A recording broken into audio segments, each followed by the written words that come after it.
Hello दोस्तों, नमस्कार। Welcome back to curious सिर्फ for the daily dose of Indian football. तो सबसे पहले बात करते हैं आईएसएल 25-26 के बारे में। तो अभी भी कुछ 6 क्लब ऐसे हैं कि जिनका इस सीज़न के लीग में पार्टिसिपेशन के ऊपर एक बड़ा सस्पेंस बना हुआ है, जिसमें है Bengaluru FC, FC Goa, Kerala blaster, Chennai FC, Mumbai city FC and Odisha FC. उसमें भी ओडिशा एफसी ने एआईएफएफ को यहाँ पे थर्सडे को एक लेटर लिखा था और उनसे डिमांड किया था कि हम तभी खेलेंगे अगर यहाँ पे जो 1 करोड़ का पार्टिसिपेशन फ़ी है वो वेव ऑफ कर दिया जाए, हमें स्टेडियम बिल्कुल फ्री में मिले, हम यहाँ पे यू कैन से कि जो सेंट्रल पूल है उससे भी पैसे मिले, एंड यहाँ पे रेलीगेशन भी इस सीज़न नहीं होना चाहिए। ये 4 कंडीशन अगर आप फुलफिल करते हो तभी हम खेलेंगे। तो उसके रिस्पॉन्स में एआईएफएफ ने ओडिशा एफसी को लेटर लिखा है और उनको बोला है कि हमने भाई सभी क्लबों के लिए सेम ही यहाँ पे लेटर लिखा था एंड किसी के साथ हम इंडिविजुअली इस तरह की डिमांड को नेगोशिएट नहीं करने वाले हैं। आपके पास आज फ्राइडे 5 PM तक का टाइम है अपना यू कैन से कि पार्टिसिपेशन कन्फर्म करवाने के लिए।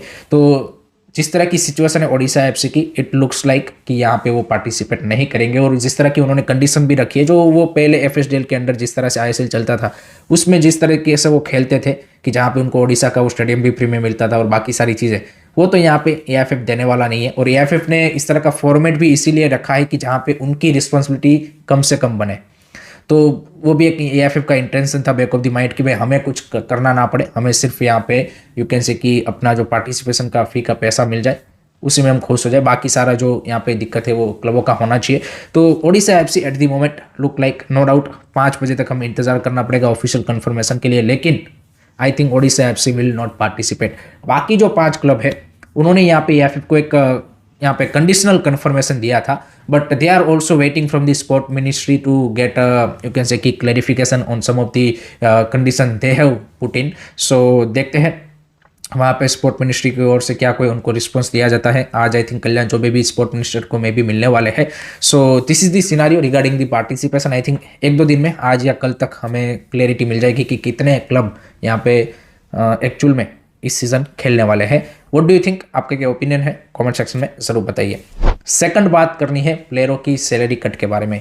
Clubs is also facing this issue now because एक तरफ वो यहाँ पे एआईएफएफ के साथ ये सारा पार्टिसिपेशन का लीक कैसे होगा उन सब का यहाँ पे इशू को रिजोल्व करने में लगा हुआ है। दूसरी तरफ ये जो सैलरी कट वाला इशू है वो भी उनके लिए अब हेडेक बन चुका है, क्योंकि 6 to 7 क्लबों का ओरिजिनली प्लान ये था। आप देखिए इंडियन एक्सप्रेस की भी कल रिपोर्ट आ चुकी है, उसमें भी उन्होंने ये इस चीज़ को हाईलाइट किया कि ओरिजिनली 6-7 क्लबों का ये प्लान था कि भाई इस सीज़न का जो लीग है उसको स्किप करते हैं एंड एक हार्ड रीसेट करते हैं कि जहाँ पे फोर्स मेजर अप्लाई करके हम सभी का जो कॉन्ट्रैक्ट है वो टर्मिनेट करते हैं एंड नेक्स्ट सीजन से एक नई टीम रिबिल्ड करते हैं विद दी राइट कॉन्ट्रैक्ट्स, कि जहाँ पे ये जो पूरा इन्फ्लेटेड आपका मार्केट बन चुका है उसको यहाँ पे एक हार्ड रीसेट के थ्रू आप यहाँ पे ब्रेक करेंगे एंड नए सीजन से यहाँ पे प्रॉपर तरीके से आप लीग को स्टार्ट करेंगे कि जहाँ पे ये जो सैलरीज है वो यहाँ पे लोअर डाउन होगी। और लीगली यहाँ पे ये क्लबों के लिए दिस वाज द ईजीएस्ट वे कि जहाँ पे उनको उतनी ज़्यादा दिक्कत नहीं होती इन चीज़ों को करने के लिए।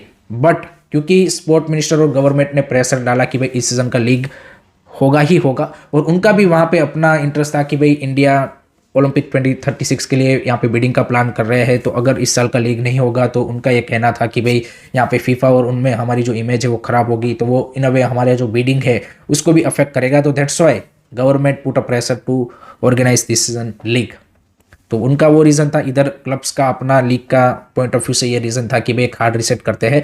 अब क्या सीन हुआ है कि आपका लीग हो रहा है तो आप फोर्स मेजर अप्लाई नहीं कर सकते, तो आप कॉन्ट्रैक्ट उस तरह से टर्मिनेट नहीं कर पाओगे। तो only way for now clubs is to negotiate with the players and उनको यहाँ पे एक्सपेक्ट करना पड़ेगा कि भाई प्लेयर्स इस चीज़ के लिए एग्री करें।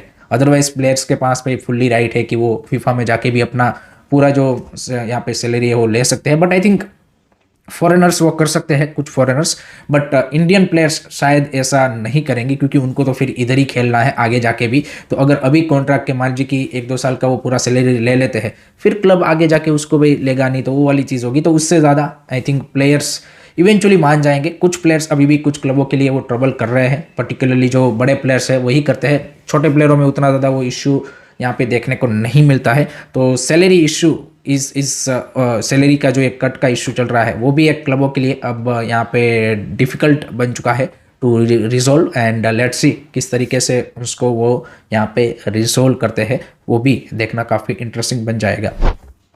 थर्ड बात करते हैं यहाँ पे, ये जो इस साल का आईएसएल होगा उसमें यहाँ पे हमें विथआउट फॉरेनर्स ये आईएसएल सीजन देखने को मिल सकता है, and most of the clubs में आपको 6 फॉरेनर नहीं देखने को मिलेंगे। There will be I think 2-3 clubs maximum कि जो यहाँ पे 6 के 6 फॉरेनर के साथ खेलेगा।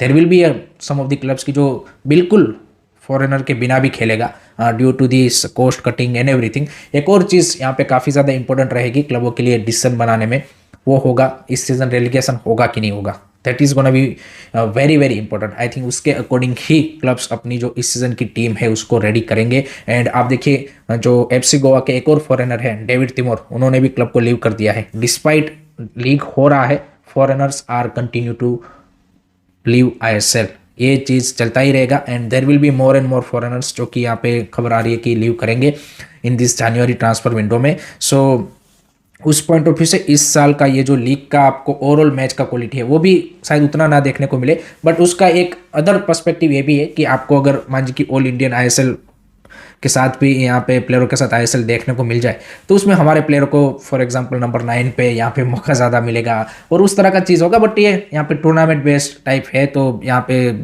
For this season only you can see that. But देखिए अगर आपकी फुटबॉल क्वालिटी उतनी अच्छी नहीं होगी तो फिर भी हम सबको पता है कि लोगों का इंटरेस्ट फिर वो नहीं बनता है at the end of the day. That is very very important. So ये प्लस एंड माइनस वाला चीज़ है इसमें, बट लेट्स सी कितने टीम विथ फुल 6 फॉरेनर्स यहाँ पे इस सीजन की लीग में पार्टिसिपेट करते हैं, कितने 2-3 फॉरेनर के साथ खेलते हैं, कितने विथआउट फॉरेनर्स खेलते हैं। That is gonna be very very important. And I think उसके पॉइंट ऑफ व्यू से भी आपको पता चलेगा कि भाई कौन सी टीम कितनी स्ट्रॉन्ग यहाँ पे इस साल की ये जो लीग है उसमें यहाँ पे परफॉर्मेंस पुटअप कर पाएगी। आपका क्या मानना है इसके बारे में, आपका क्या ओपिनियन है, कमेंट सेक्शन में ज़रूर बताइए।